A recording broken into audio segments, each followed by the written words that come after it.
자, 여러분 지금부터는 이제 정책론으로 들어가 보도록 하겠습니다. 자, 정책이라는 것이 뭐냐? 여기서부터 이제 시작을 해봐야 되겠죠? 정책학이라고 하는 것이 아마 정책을 다루는 학문일 것이고, 그렇다면 정책이 무엇인지를 가리는 것이 먼저 이제 급선무인데, 이 정책학의 창시자라고 할 수 있는 라스웰이라고 하는 학자는 사회변동의 계기로서 미래탐색을 가치와 행동의 복합체다, 이렇게 얘기를 했어요. 그리고 이제 이 정책학 발전에 지대한 공헌을 했던 드로우라는 학자가 또 있습니다. 매우 복잡하고 동태적인 과정을 통해서 주로 정부기관에서 만들어지는 미래지향적인 행동지침이다, 이렇게 되어 있죠.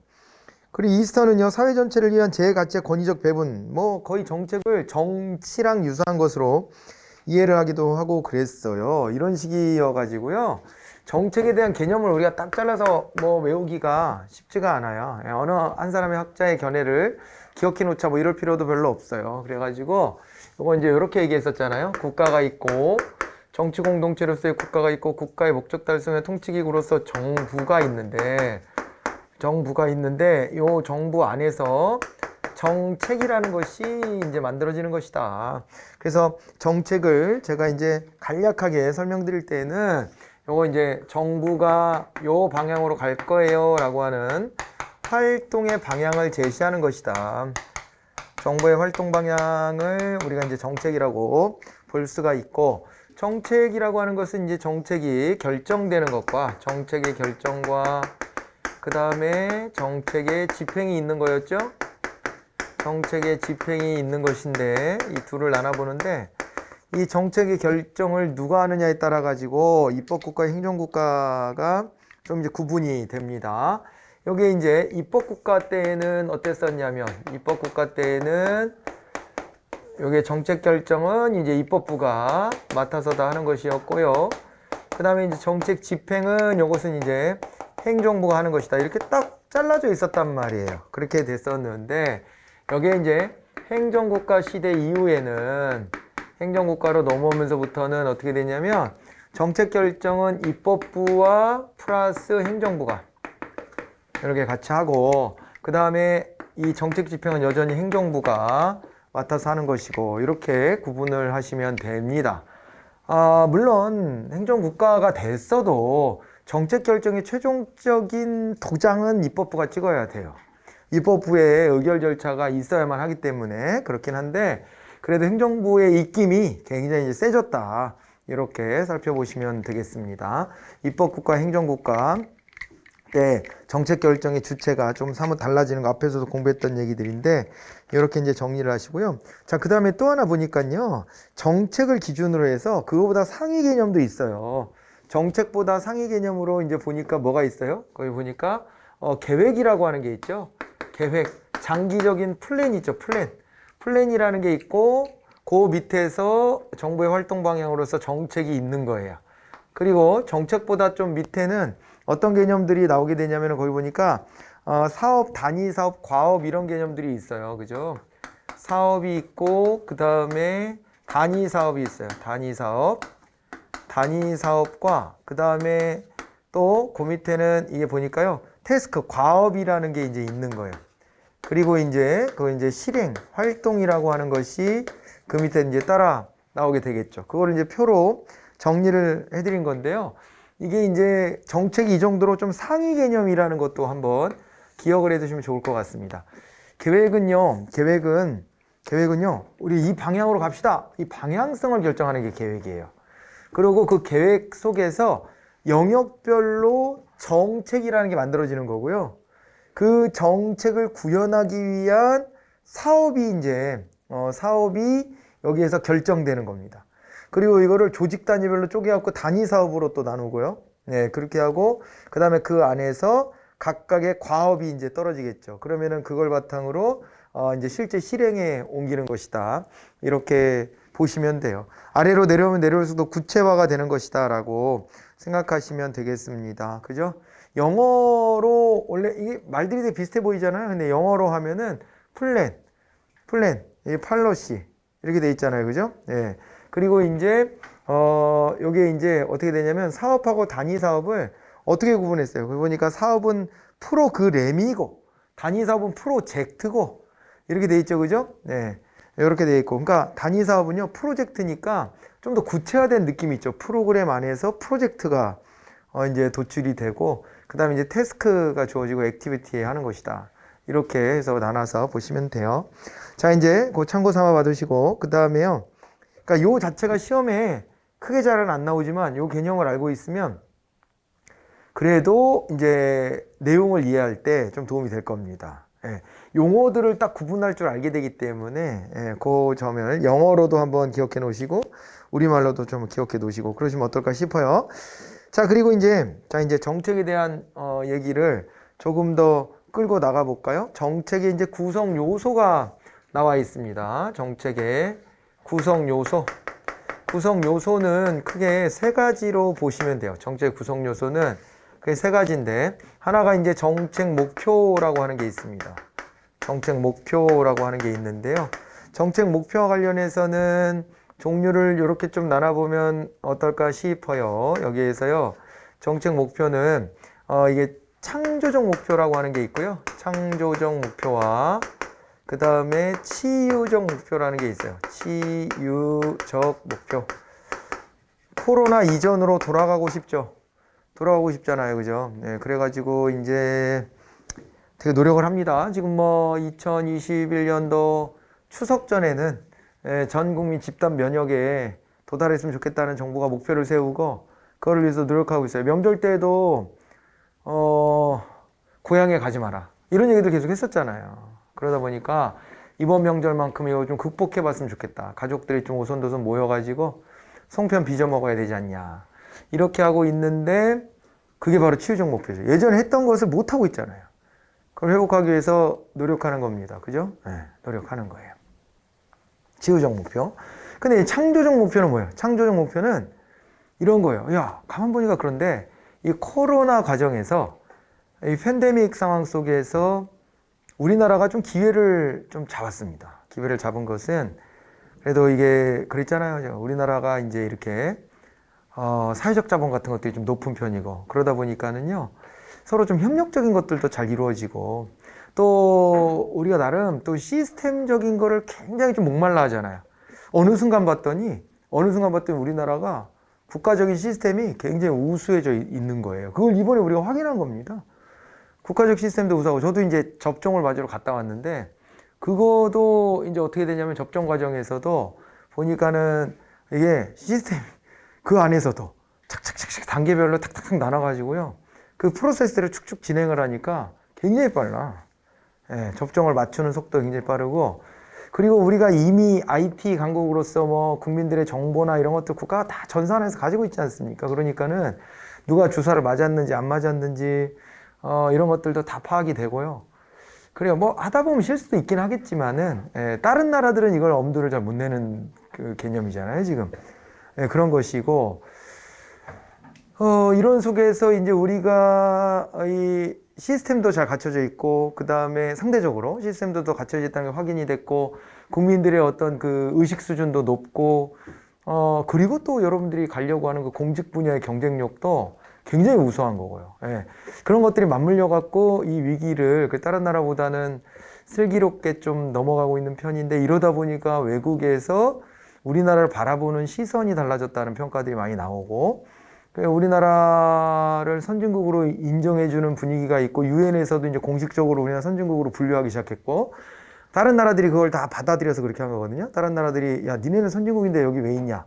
개도국의 이 그룹에 있지 마라. 그래가지고 이제 올려버리고 뭐 이런 과정들이 최근에 있었잖아요. 그리고 뭐 G7 같은 데 불러가지고 우리나라가 가가지고 또 같이 참여도 하고 이런 것들을 하고 있는데 그러다 보니까 우리나라가 이제 목표를 좀 거대하게 잡아요. 그죠? 예전에 대공황 때 미국이 그때 초강대국으로 탁 발돋움한 거거든요. 그 전에는 영국, 프랑스지 미국이 아니라 세계 강대국은. 그런데 미국이 그 계기에 그거 뉴딜 정책으로 극복하면서 탁 치고 나간 거거든요. 그런 걸 우리도 한번 해보자. 그게 바로 뭐냐면은 바로 그린 뉴딜? 이름을 일부러 뉴딜을 갖다 붙이고 싶어갖고 우리나라 정부에서 갖다 붙인 거예요. 그리고 그때 미국에서 뉴딜 할 때 실제로 뭘 했었냐면은요. 그 후보 댐이라는 걸 줘요. 댐, 진짜 댐이야. 이건 진짜 댐.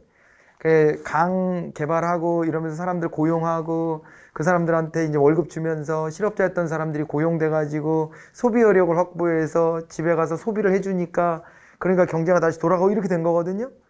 그래갖고 그때 이제 강 유역 개발하고 정비하고 했던 거 그리고 그거의 상징적인 후보댐 건설 이런 게 있으니까 우리나라 문재인 정부에서 뭘 발표했냐면 디지털 댐을 건설하겠다 뭐 이런 거를 하고 그랬었어요. 그러니까 비유적으로 자꾸 따오는 거야 거기서.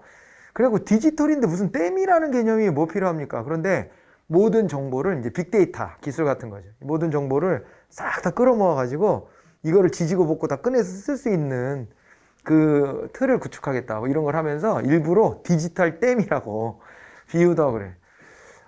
아무튼 그래가지고 이제 우리가 그린 뉴딜이라고 이제 이름 붙인 거 그런 게 창조적 목표라는 거예요. 우리가 해본 적 없는 거잖아요. 해본 적 없는 건데 새로운 길을 한번 개척해 보자. 안 가본 길로 한번 가보자.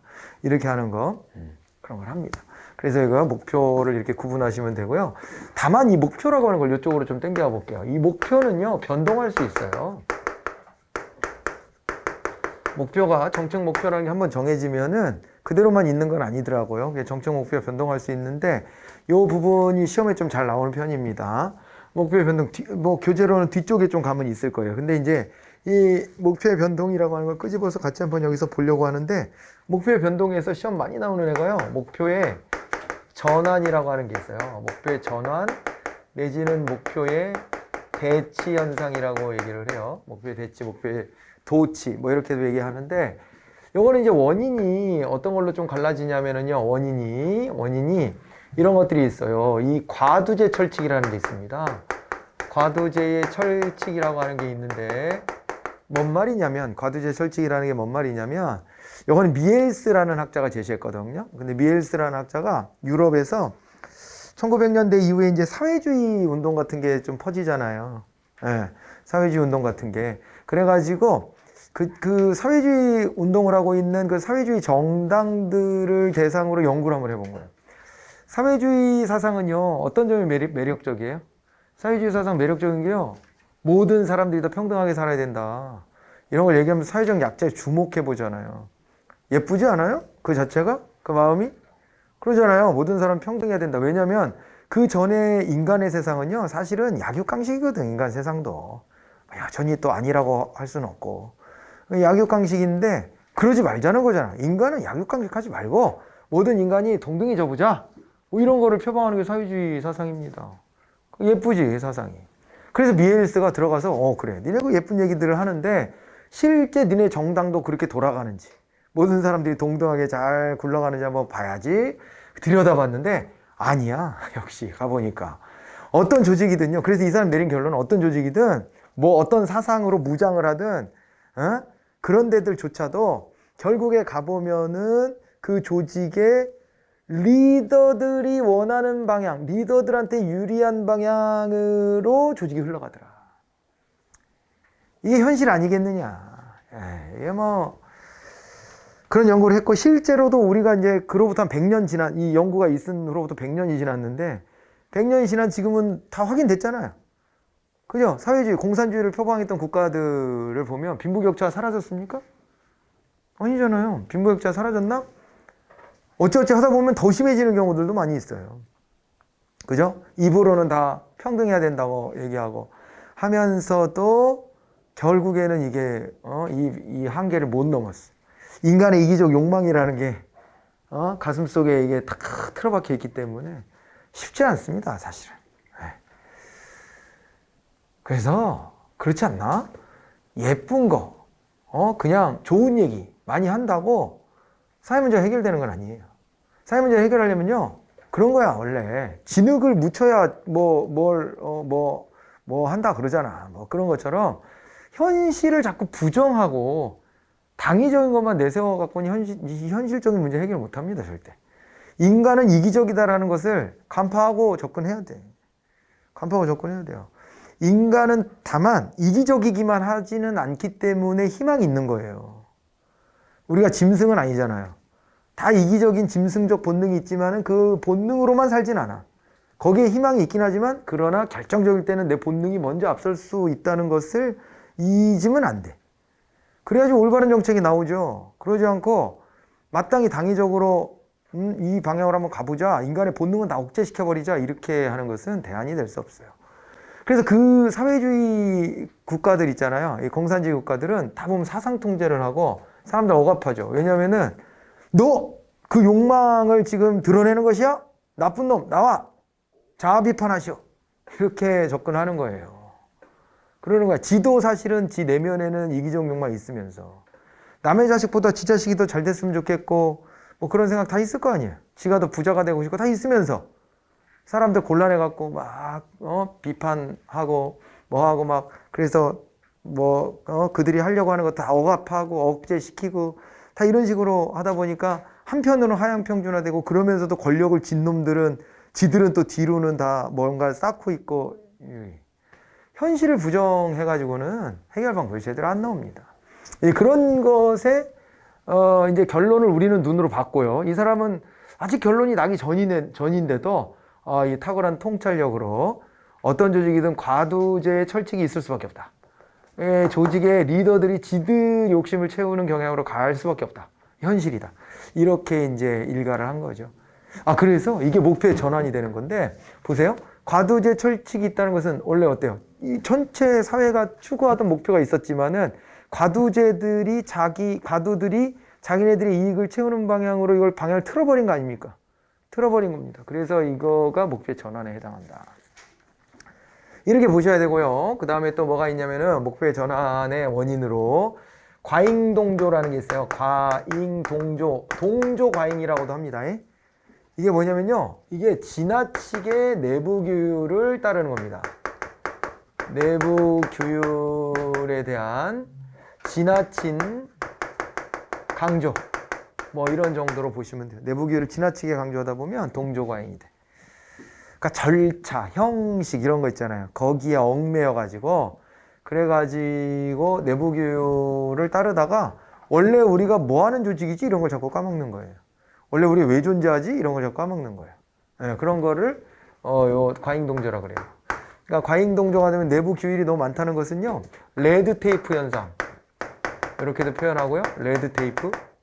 법문용례. 형식주의. 뭐 이렇게 얘기하는 거예요. 같은 말이에요, 이게 다. 같은 개념입니다. 본질보다는 형식이 얽매이고 있는 거예요. 절차, 형식 이런 거 강조하는 거. 그죠? 관료주의의 폐단이기도 해요. 저게 과잉동조 자꾸 하게 되는 게. 그죠? 왜냐면 분업화되어 있고요. 거기에서 매뉴얼이 자꾸 만들어지고요. 그러다 보니까는요. 새로운 시도를 하기보다는 그 매뉴얼대로 따르는 게 자기 신상이 제일 좋습니다. 매뉴얼을 어겼다가 만약에 책임져야 될 일이 생기면 자기가 독박 다 쓰는 거니까 절대로 나한테 시킨 일 이외에는 하지 않으려고 하지요. 그러다 보니까 형식주의에 빠져가지고 주어진 대로만 하려고 하는 거예요. 주어진 대로만. 그거를 중시한다는 것을 한편 볼 수 있는 게 뭔지 알아요? 여러분들이 어떤 직렬을 선택하든 행정법은 다 이제 시험 봐야 되죠. 행정법이 제일 중요해요, 여러분들한테. 사실은 실무 볼 때 제일 중요한데 행정법이 제일 중요한 이유가 왜 그래요? 법을 이해하고 법대로 집행해 나갈 수 있는 능력을 갖춰야 되거든. 그걸 갖춰야 돼요. 그게 바로 거꾸로 말하면 이런 거에 빠질 우려가 생기는 거예요. 정해진 룰대로 하는 거지. 정해진 대로만. 법에 안 나와 있으면 안 해. 절대. 그러니까 이 법을 해석할 때도 그렇잖아요. 능동적인 해석도 가능한 거잖아요. 기계적으로 해석하지 말고. 근데 최대한 기계적으로 해석하는 거지. 여기 안 나와 있으면 난 안 해. 이렇게 하는 거예요. 그게 제일 자기의 보신주의 여기에 딱 어울리거든요. 괜히 나댔다가 나만 불이익 당할 수 있으니까. 그죠? 이런 것들을 우리가 레드테이프 현상, 법문용례, 형식주의 뭐 이런 식으로 얘기하고 과잉동조라는 표현을 쓰고 그렇게 하는 겁니다. 이러다 보니까는 본래 조직이 달성해야 될 목표를 향해서 막 매진하기보다는 나한테 주어진 것만 한다. 이렇게 되는 현상. 조직의 목표가 전환됐다. 이렇게 표현을 하는 것이다. 그렇게 받으시면 되겠습니다. 아시겠죠? 네. 이렇게 되고, 그 다음에 또 하나가요. 뭐가 있냐면은 이런 거 있어요. 내부성을 추구하는 거. 인간이다 보니까, 아까 그랬잖아요. 인간이다 보니 누구나 다 자기의 욕망, 자기의 이익, 이런 것들을 우선시하는 경향이 있어요. 계속. 그런 게 있어요. 그래가지고, 그래가지고 이제 뭐냐면은요, 하위 조직이라는 표현 쓰거든요. 네, 하위 조직. 여러분들이 어디 이제 소속이 될 거 아닙니까? 되게 낯설겠죠, 맨 처음에 가면. 그렇지만은 이내 그 사람들하고 친해져가지고 그들 속에 젖어들게 되면은 그게 작은 우리가 되는 거지. 작은 우리들. 작은 우리들. 그래갖고 그 작은 우리끼리의 동질감 같은 것들을 형성하면서 이게 조직 전체 이익 더 나가서는 국민의 이익을 위해서 복무해야 된다는 걸 까먹고 자기네들의 이익에 매달리는 거예요. 이걸 내부성이라고 하는 겁니다. 그래서 내부성 같은 것들도 오기 때문에 목표의 전환이 자꾸만 일어난다. 원래 공직자, 공무원이 해야 될 일이 무엇인가 이걸 자꾸 까먹게 된다. 이렇게 설명하는 겁니다. 이게 좀 많이 나오고요. 그 다음에 또 하나가요. 목표의 승계라고 하는 게 있어요. 목표의 승계. 목표의 승계는 뭐냐면은요. 여기에 이제 하나의 관료 조직이 이렇게 있단 말이에요. 관료 조직이 있는데 얘네가 추구하는 것을 이렇게 하는 거예요. 이렇게 A라고 하는 이제 목표가 있어요. A라는 목표가 있습니다. A 목표를 막 이제 실현해 보는 거예요. 그런데 A 목표가 요게요. 달성이 됐거나 또는 있잖아요. 달성이 불가능하다는 걸 확인했어. 달성 불능 상태에 빠진 거예요. 네. 달성이 됐거나 혹은 달성 불능 상태에 빠진 거지. 그럴 때 어떻게 하는 거냐면은요. 요때 요거를요. 이제 폐기하는 겁니다. 이럴 때는 A를 폐기하고 새로운 목표를 설정하는 거예요. 새로운 목표. 그래가지고 새로운 목표인 B를 이제 설정하는 겁니다. 이렇게 가는 게 이제 목표의 승계. 그러니까 이걸 굳이 왜 그렸냐면 얘는 영원히 살아남으려고 하는 거지, 지금. 조직이 원래 목표했던 바를 달성했으면 없어져야지. 아니면은 달성 불능에 빠졌으면 그때도 없어져야죠. 근데 자기네 조직이 남아야 되는 거예요.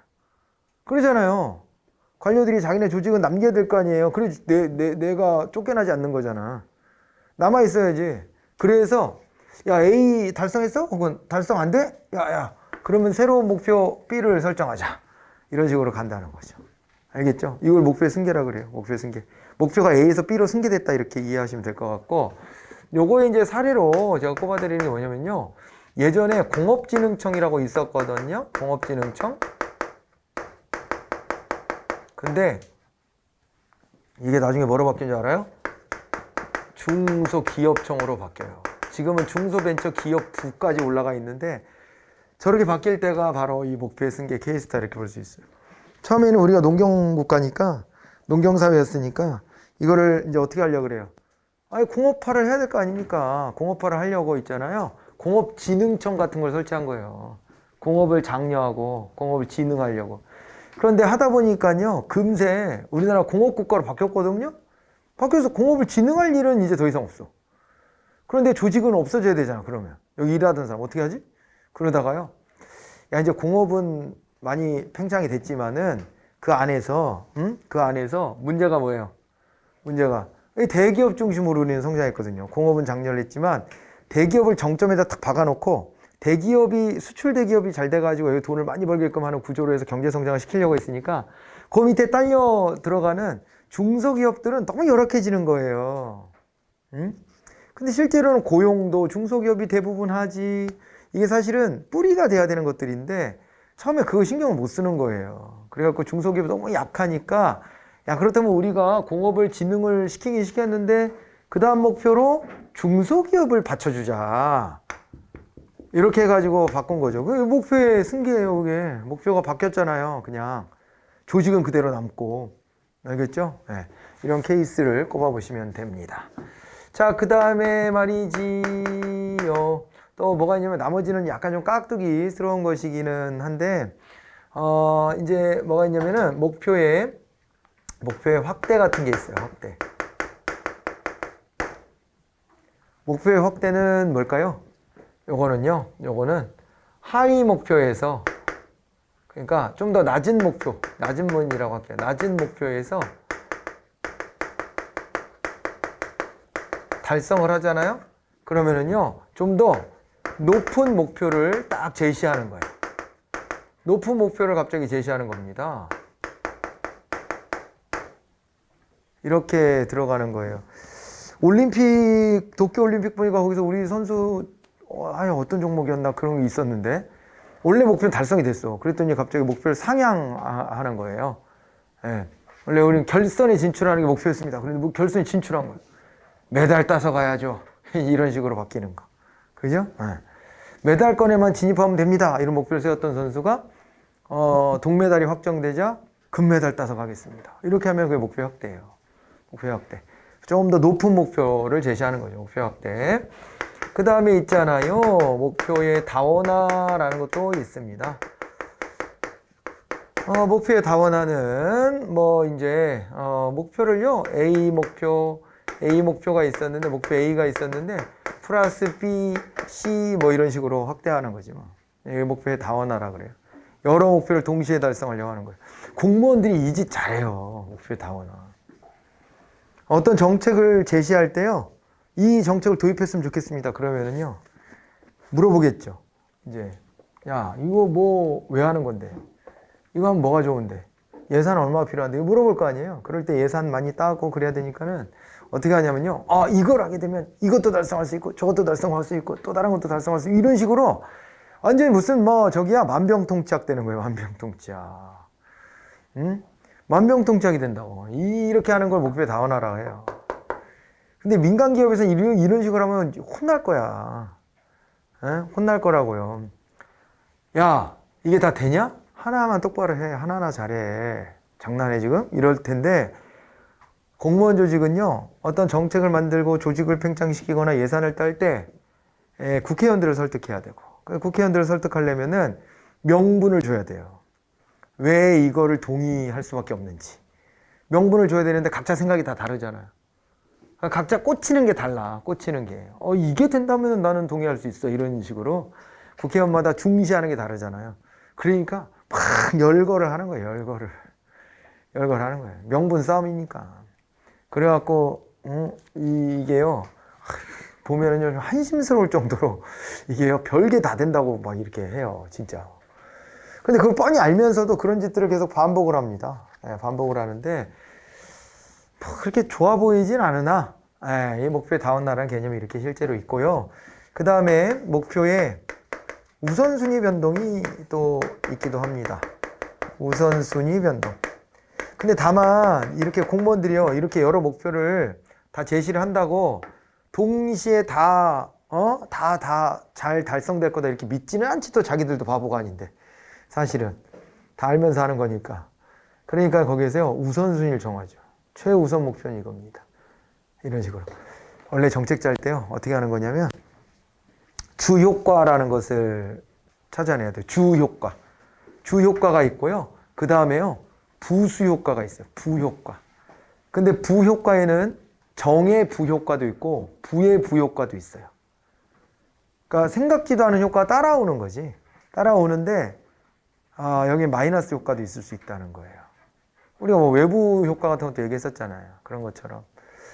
그럴 수도 있고요. 아예 역효과가 올 수도 있습니다. 역효과다 그랬을 때는 이거는 부수효과랑 마이너스의 부수효과랑 다른 거예요. 마이너스 부수효과는 부작용도 와요. 이런 정도고 역효과는 아예 뭘 말하는 건지 알아요? 역효과는요. 목표했던 거에 정확하게 반대로 가는 거예요. 오히려 목표했던 것을 훼손시키는 거예요. 했더니. 그러면은 그게 역효과가 났다. 이렇게 하는 겁니다. 역효과가 났다. 역효과가 났다. 예를 들어서 공부 열심히 하라고 맛있는 걸 막 사다 먹여놨더니 공부 열심히 하라고 이 맛있는 거 많이 먹고 그러면 에너지를 충전해서 열심히 공부할 수 있지 않을까? 그랬더니 먹고 배부르다고 쳐 자는 거지. 그러면은 오히려 공부를 하는 걸 방해하는 셈이 됐잖아요. 그러니까 그게 역효과예요. 역효과. 됐죠? 역효과. 그런 거를 검토해 봐야 되고 그 다음에 이제 또 하나가 뭐가 있어요? 무효과가 있어요. 무효과. 내비로둬도 저렇게 될 거였는데 뭐 이런 거 있잖아요. 그죠? 어릴 때 부모님이 키 크라고 뭐 이것도 먹이고 저것도 먹이고 막 그러잖아요.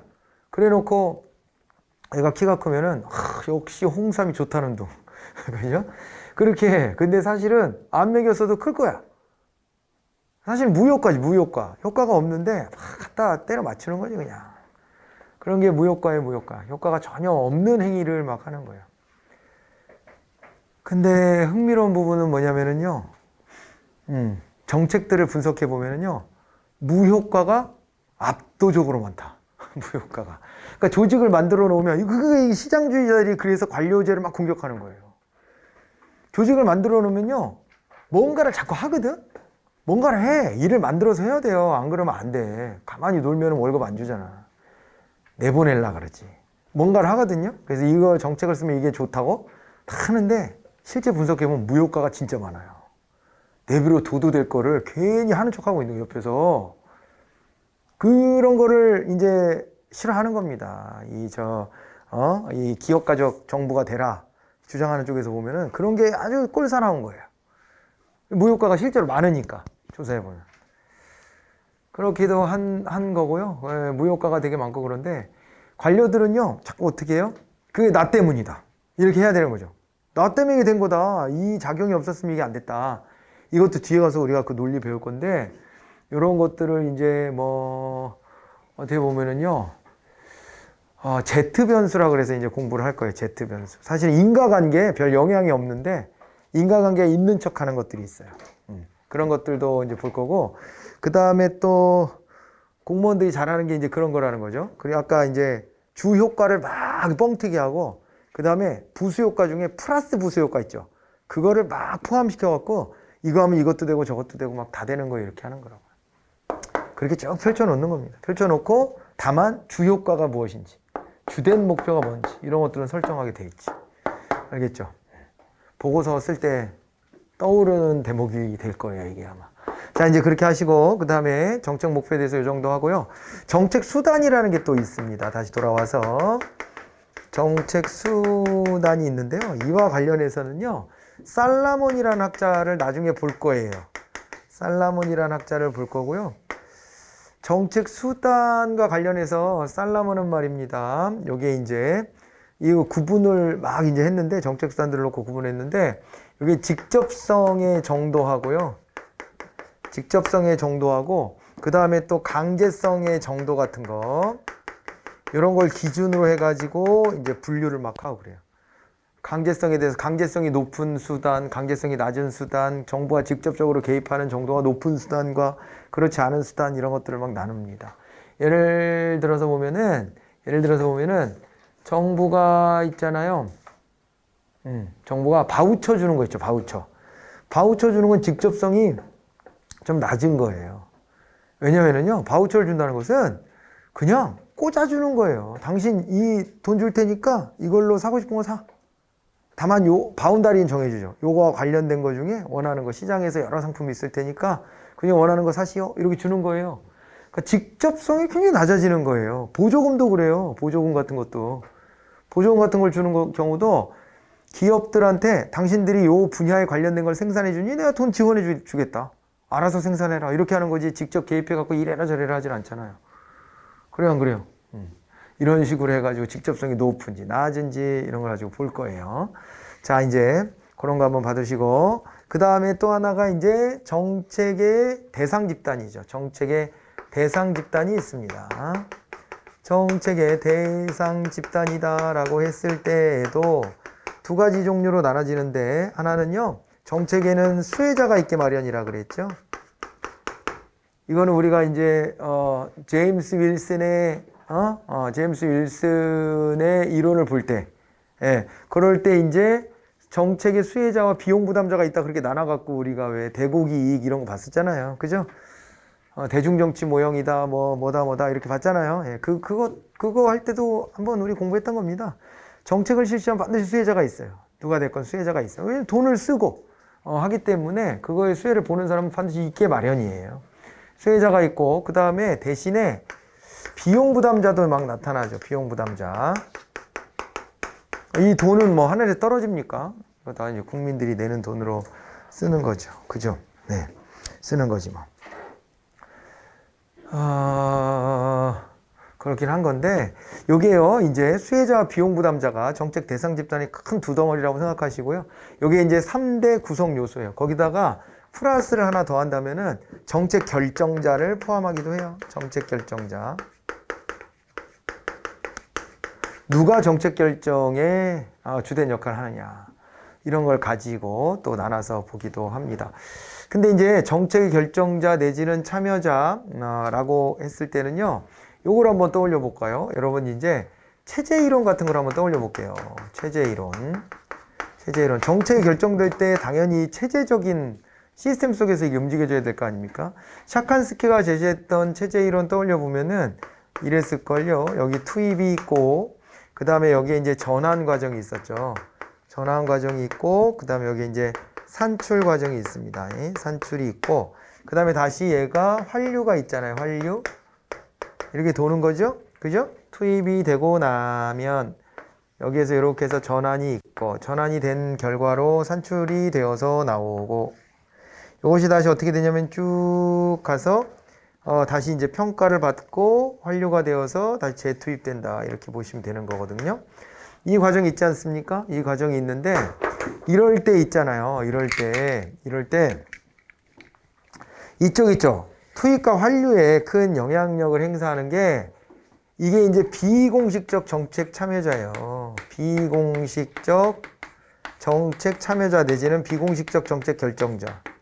궁극에는 우리가 주권자이기 때문에 정책 결정에 이 시민들이 영향력을 갖는 거거든요. 시민들이 영향력을 갖는 것인데, 그런데 비공식적인 영향력을 갖는 거지 공식적으로 우리가 직접 정책을 결정하지 못해. 여러분들도 아직까지는. 그죠? 이제 여러분들이 시험에 붙어서 관료가 되면 그때는 공식적인 정책 결정자가 되겠지만은 지금은 비공식적인 입장에 있는 겁니다.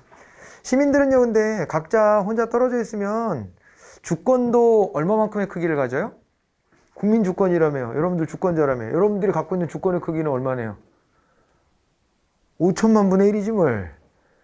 n분의 1 빵한 거 아니에요? 그만큼씩 나눠 갖고 있는 거지 뭐. 그러지 않아요? 그렇게 나눠 갖고 있어요. 그렇게 나눠 갖고 있기 때문에 뭔가 주장하고 싶으면 혼자 목소리를 낸다고 해서 누가 들어주지 않아요. 간혹 보면요, 어디 이제 법원이나 국회나 정부나 이런 데 앞에 보면 1인 시위 하는 사람들이 있어요. 1인 시위 하는 사람인데 진짜 1인 시위. 그게 무슨 얘기냐면 그 뒤에 뜻을 같이 하는 사람들이 있는데 오늘은 내가 순번이가 가서 내가 1인 시위하고 이런 정도가 아니라 진짜 혼자 억울하다고 가서 맨날 그 죽치고 있는 사람들이 있거든요. 아무도 거들도 안 봅니다, 사실은.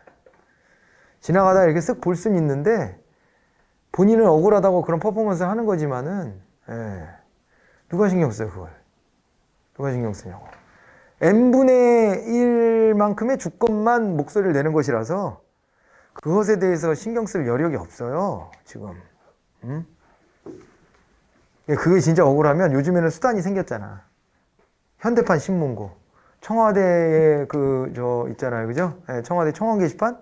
여기 들어가서 글을 남기고, 그 다음에 그거를 어떻게 해야 돼요? 많은 사람들한테 공유시켜가지고, 그 사람들이 SNS 같은 데 막 돌리면서, 그러면서 거기 같이 서명해주고, 이래서 20만이 넘어가면 청와대가 답변하게 돼 있잖아요.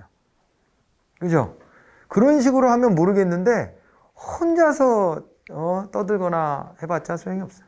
청와대 청원 게시판도 그냥 사장되는 게 훨씬 많잖아요. 별의별 걸 다 쓰는데, 그런데 사람들이 동조 안 해주면 그냥 묻혀요. 이건 집단적인 목소리가 좀 필요한 겁니다, 이쪽은. 우리가 집단적 목소리를 낼 수 있는 방법이 뭐가 있나를 보면은요, 정당을 만드는 거예요. 정당을 만드는 거예요.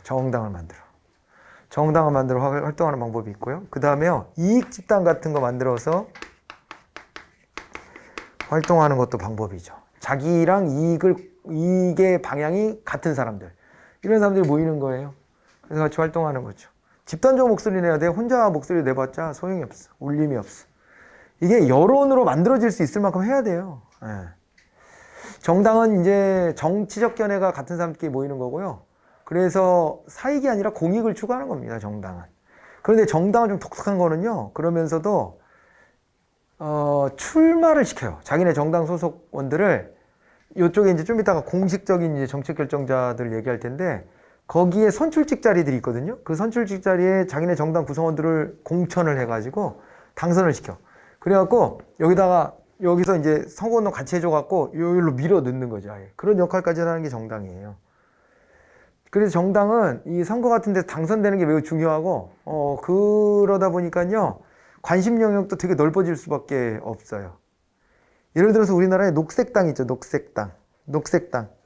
있어요. 우리나라도 녹색당이. 근데 크게 히트를 못 쳐요. 크게 히트를 못 치는 게, 진짜 환경운동 하는 것 같은 느낌밖에 아직은 좀 전달이 안 되고 있어요. 본인들은 많이 노력하고 계시겠지만, 그러다 보니까 국민들이, 야, 여기를 대체 정당으로 찍어줄 수 있을까? 환경 하는 건 좋은데, 다른 거는 이들이 능력이 어떤 건지 잘 모르겠어. 이렇게 되면은 찍어주기가 좀 힘들잖아요. 그렇지 않아요? 최근에는 뭐 국회의원 한 명 배출한 정당이 있죠. 뭐 기본소득당? 이런 당이 있어.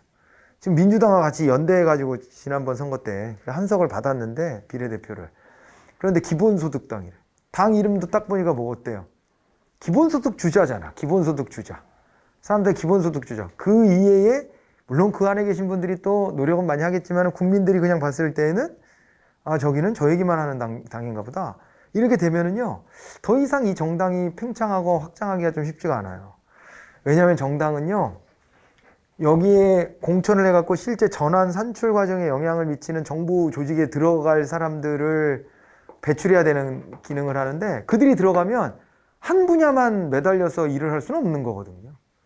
온갖 일들을 다 해야 되거든. 그렇기 때문에 정당은요, 종합적으로 모든 분야에 다 관심을 표명해야 되고, 모든 분야에 뚜렷한 자기 소신과 솔루션을 가지고 있어야 돼요. 응? 어떤 질문에도 대답할 수 있어야 돼요. 아니, 올림픽 금메달 딴 사람들은 병역 혜택 주는데 BTS는 줘야 돼, 말아야 돼? 이런 질문을 받아도 갑자기, 그죠? 자기네가 원래 관심 있는 영역이 따로 있더라도 이런 질문 받았을 때 당황하지 않고 얘기할 수 있어야 돼요. 우리 국가가 안보도 중요하고. 근데 국위선양한 국민들한테는 그런 혜택도 주는 제도도 사실 현실적으로 있는데, 그럴 때 우리가 이 방향으로 가는 게 맞습니다. 이런 거를 듣고 싶은 거잖아요, 국민들 입장에서는. 근데 그런 거에 대한 질문에 답을 해야지. 그러죠? 통일 문제 어떻게 할 겁니까? 남북 교류 지금 어떻게 할까요? 국민들 중에는 북한하고 자꾸 대화하는 것을 북한이 땡깡 놀 때마다 들어준다. 그런 식으로 비난하는 목소리도 많은데, 당신들은 어떻게 할 거예요? 그랬을 때 어떻게 대답해야 돼요? 같이 비난하면 별로 좋은 점수 사실은 못 받아요. 왜냐하면 내가 욕을 할 망정 저 사람은 뭔가 대안이 있어야 되지 않아? 라고 생각하고 보지, 국민들이 볼 때. 그렇지 않아요? 같이 욕하는 사람이 뭐 필요해? 그게 왜 그 대표 자격이 있나? 그렇게 하면 대안이 있어야 되잖아. 욕을 할 때는 할 망정 그 다음은 어떻게 할 건데요? 이 질문이 간다고. 그랬을 때 대답을 할 수 있어야 돼요. 모든 영역에 관심을 가져야 돼요. 근데 이익 집단은 어때요? 그런 거 없어요. 이익 집단은요, 딱 자기네들 이익을 중심으로 뭉친 거야. 예. 그래가지고 그걸 가지고 입법부 국회의원이나 아니면은 행정관료들이나 이런 데다가 로비 활동 같은 걸 해요. 로비 활동하고 압력도 행사해. 니네 이런 식으로 하면 다음번에 표 없어. 우리들 이게 따져보면 회원수가 몇 명인데 거기에 딸린 가족들까지 이렇게 생각하면 표 장난 아닌데, 표 없어. 그리고 막 낙선운동 할 거야, 니네. 막 이런 식으로 압력을 막 행사하고 그러죠. 그래서 자기네들의 특수한 이익, 사적인 이익을 달성하기 위해서 활동하는 거예요. 근데 이게 민주주의에서는 기본이에요. 다원주의라는 것을 전제로 깔지 않습니까, 민주주의는? 자기 이익을 말하는 게 부끄러운 일이 아니에요. 근데 우리는 아직 좀 부끄러워하는 게 조금은 있지 않나? 좀 이익 집단 활동하면 좀 안 좋게 보고 이런 게 좀 있어요. 왜냐하면 옛날부터 우리들이 갖고 있었던 사상이 뭐야? 대의명분 아니야, 대의명분. 사람의 말에 대의명분대로 움직여야지, 너의 그 소의를 쫓는 것은 쫄짱부 아니냐? 이런 식의.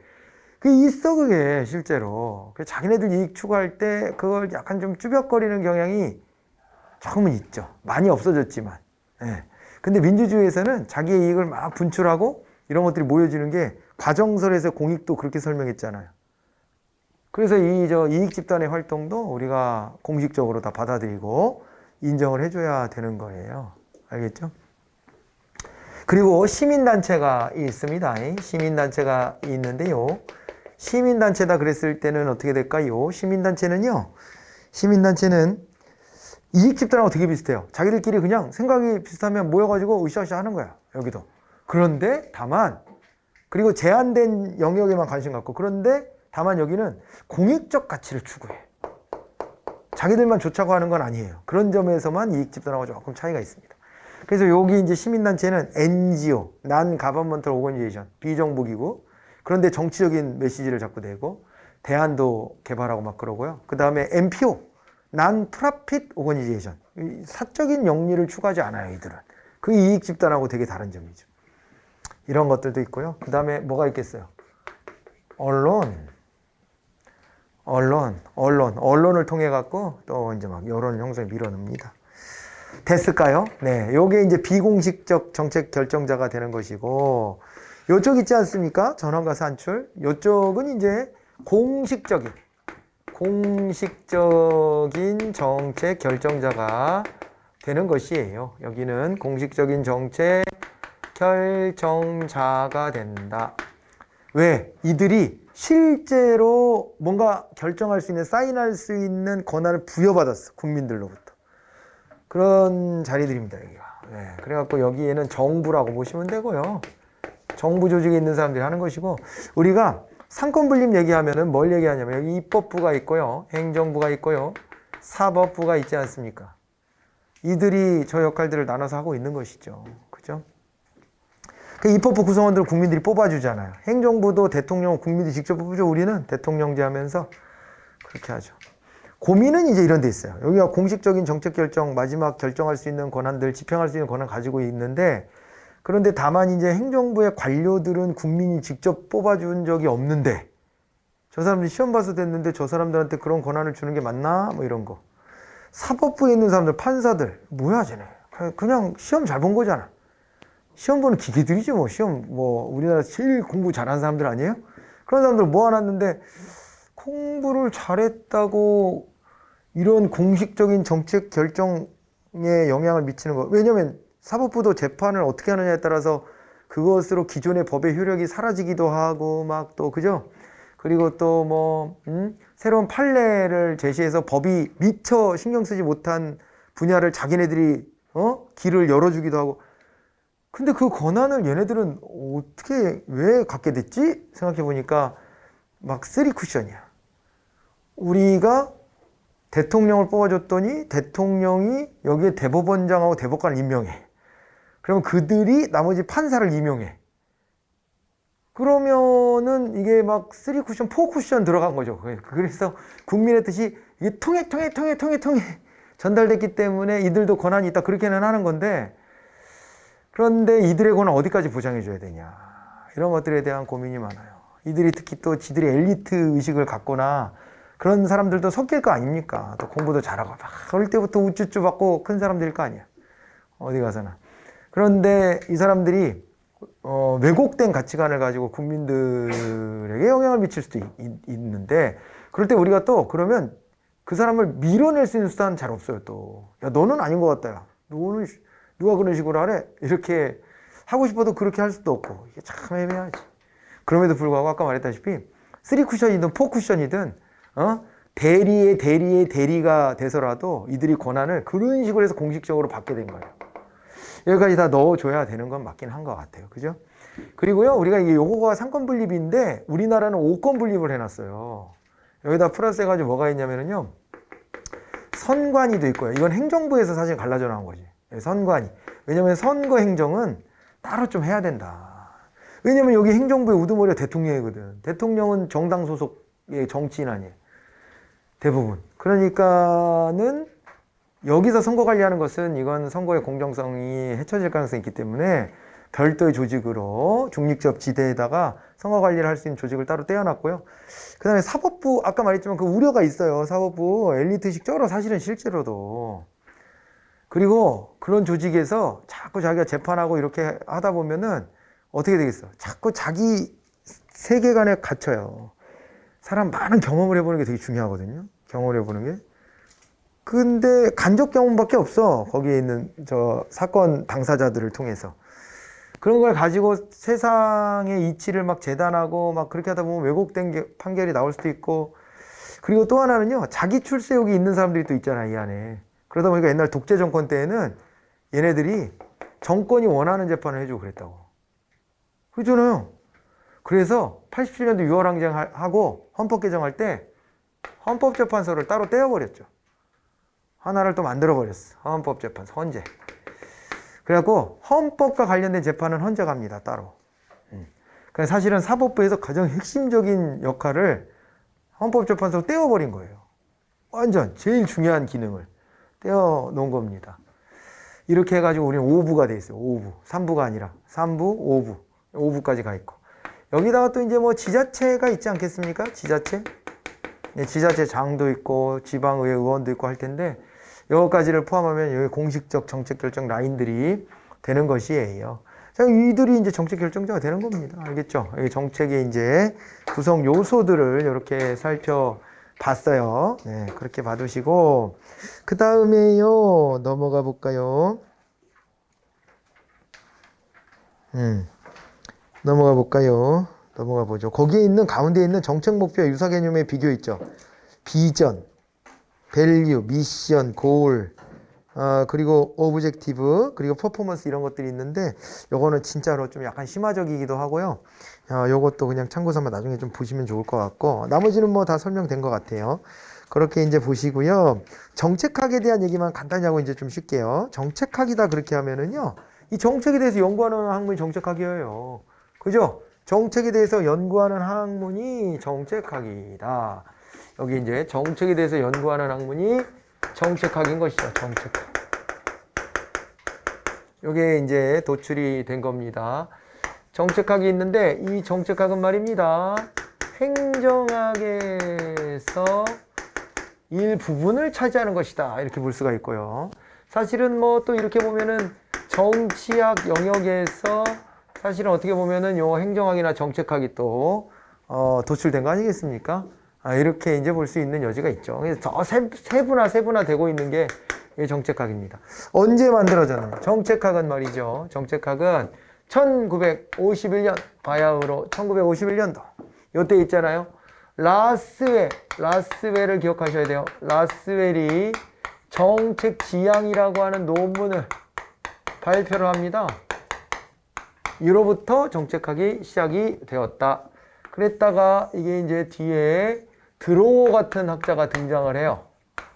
드로어가 등장을 해가지고 더 발전시키고 그랬는데, 요게 이제, 1960년대 후반 이후 1970년대 뭐 이렇게 와야 돼요. 이렇게 오고요. 그 전에 요 중간에는요, 약간 소강 상태입니다. 여기까지는. 왜 소강 상태였냐면은, 요게 이제 행태주의적 경향, 행태주의 경향하에서 위축돼 있었어요. 별로 그렇게 각광을 받지 못했습니다. 사실은 처음에 등장했을 때 1951년이면 딱 그 행태주의가 막 난리칠 때예요. 그래갖고 막 논리 실증주의 막 과학적으로 연구해야 돼 막 이러고 있는데 당위적으로 정책을 세우고 이 방향을 제시해야 돼 이런 얘기를 해봐야 이 가치 개입적인 주장을 해봐야 안 먹혔어요 얘가. 그러다가 나중에 가가지고요 언제 이게 이제 말빨이 먹히냐면은 이렇게 됐다가 1960년대 후반 이제 뭐가 있었어요? 포스트 비헤이버리즘이 있었죠, 그죠? 네, 그랬잖아요. 그래서 후기 행태주의 하고요. 그 다음에 신행정론이 등장을 했잖아요. 론과 함께 이제 활성화가 됐다. 이게 맥락이 비슷하니까 이렇게 해서 같이 갔다. 이렇게 봐두시면 되겠습니다. 아시겠죠? 이런 역사를 가지고 있어요. 자, 이 정책학이다 그랬을 때는요. 요거 한번 봐보세요. 135페이지. 라스웰은요. 이게 이제 인간의 존엄성 실현을 위한 정책학 연구를 제시했어요. 예. 그래서 이걸 민주주의 정책학이다 이렇게도 얘기를 합니다. 그 그림 있죠, 도식. 정책학을 연구하는 이유가 뭐냐? 왜냐면 정책에 대해서 실증적으로 연구하고 말이에요. 정책에 대해서 알고 싶어서 연구를 해요. 일단은 제일 베이스는. 그렇지만 이걸 통해 가지고 바람직한 정책 결정을 할 수 있는데 토대를 만들어주고요. 그러다 보면 정책 과정이 합리화되고요. 그러다 보면 어떻게 되냐면 인간의 존엄함을 달성하는 데 도움이 될 수 있다 이렇게 보는 거예요. 궁극적으로는. 뭐 그런 이제 도식입니다. 그렇게 알아두시면 되겠고요. 그 밑에 이제 전개 역사 아까 말씀드렸던 거, 그 얘기가 나와 있고, 1970년대 드로우가 이제 최종 모형, 뭐 묵시적 지식 이런 걸 얘기하면서 정책학을 조금 더 확장했죠. 이 드로우가 강조했던 건 합리주의뿐만 아니라 인간이 가지고 있는 그 초합리성, 그런 걸 막 강조해요. 묵시적 지식. 그러니까 자기만의 노하우, 자기만의 뭐 육감 뭐 이런 거 있잖아요. 그러니까 관료를 한 20년씩 해봐. 그러면 이 빠꾸미가 됩니다. 빠꾸미. 그렇지 않아요? 제가 그런 얘기 했었죠. 응? 여러분들 표정만 봐도, 눈빛만 봐도, 하는 행동만 조금 봐도 이 사람 공부를 어느 정도 레벨로 지금 하고 있구나. 이런 게 대체로 읽혀요. 대체로 읽혀. 그게 노하우예요. 경험이 많이 축적돼서 할 수 있는 일인 겁니다. 뭐 남들보다 뛰어난 능력이 있어서가 아니라 경험에서 우러나는, 경험치에서. 관료도 한 20년 해봐. 빠꿈이라니까. 이제 어떤 정책 대안이 있을 때 이거 안 돼, 이거 어렵지, 이렇게 하면 안 되지, 이런 문제가 생길 거야. 남들이 못 보는 거를요 다 집어냅니다. 그런 게 이제 여기 묵시적 지식 같은 거예요. 이런 걸 이제 그냥 단순히 우리가 과학적으로 도출해내는 합리성의 개념이 그냥 이제 되는 것뿐만 아니라 플러스에서 이제 초합리성 이런 것까지도 정책에 반영된다. 이런 걸 얘기해갖고 정책학을 좀 더 풍요롭게 한 게 여기 있는 드로우에 들어오. 그 얘기가 살짝 있는 겁니다. 그렇게 봐두시고요. 정책 과정부터는 이제 다음 시간에 이어가 보도록 하죠. 예. 수고하셨어요. 잠깐 쉬었다 오세요.